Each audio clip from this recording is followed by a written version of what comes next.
Bonsoir à toutes et à tous. Ce soir est un grand soir. Dans la vie, les grands événements se célèbrent en famille et entre amis. Aussi, nous souhaitons partager ce moment privilégié avec notre communauté monégasque, si attachante, si spécifique. En un mot avec vous. Il y a quelques mois, un groupe de femmes et d'hommes issus de la majorité silencieuse se sont mis à travailler ensemble. Au début, personne ne les a pris au sérieux. Et pourtant, nous sommes là.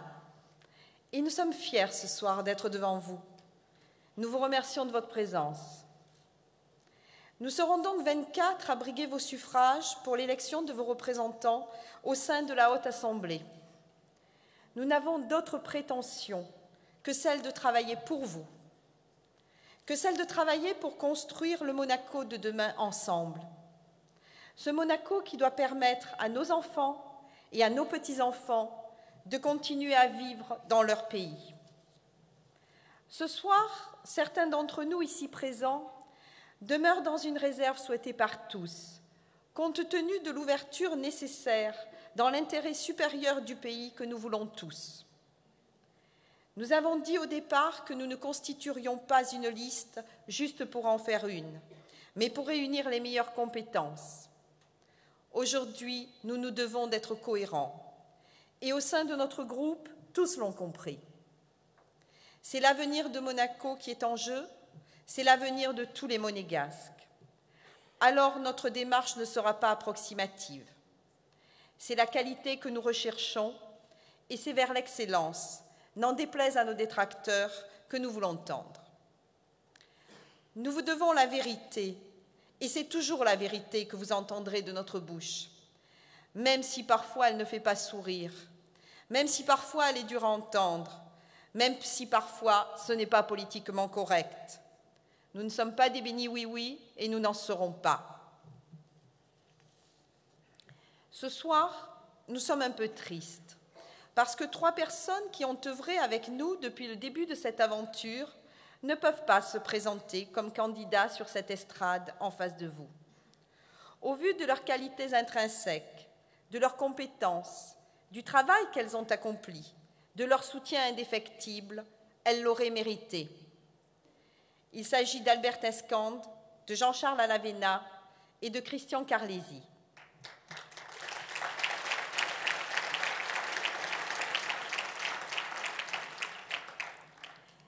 Ils le souhaitent ardemment, mais ils ne le peuvent pas, parce que la loi le leur interdit.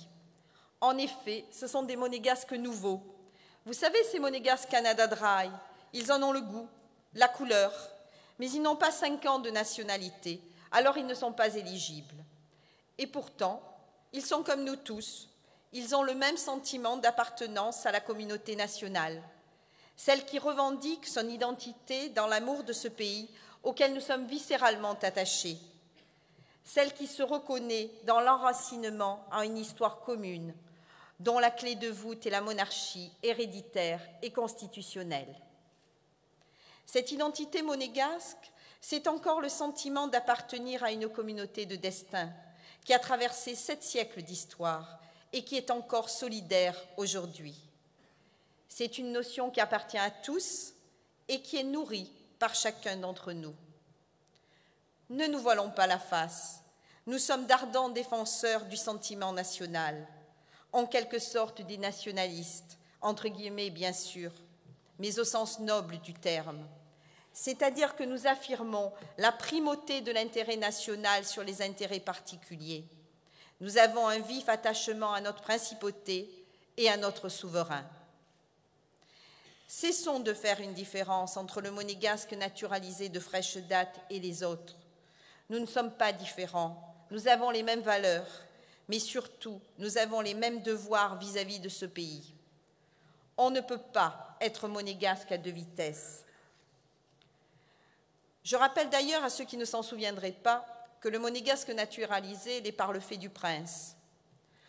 On n'a pas plus de droits parce qu'on a eu la chance de naître monégasque que parce que notre souverain a accordé la nationalité à certains de nos compatriotes qui l'ont du reste sollicité.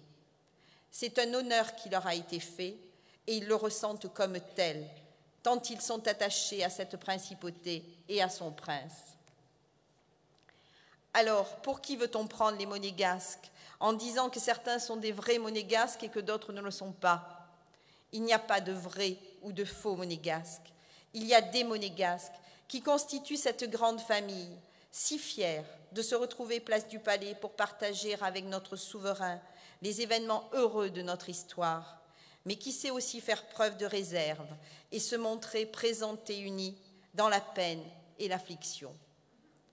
Je le répète, nous sommes tous égaux, que nous soyons femmes ou hommes, quel que soit le mode d'acquisition de notre nationalité, cette nationalité qui coule dans nos veines et qui fait que nous allons tous nous mobiliser pour défendre les intérêts de Monaco et de tous les monégasques.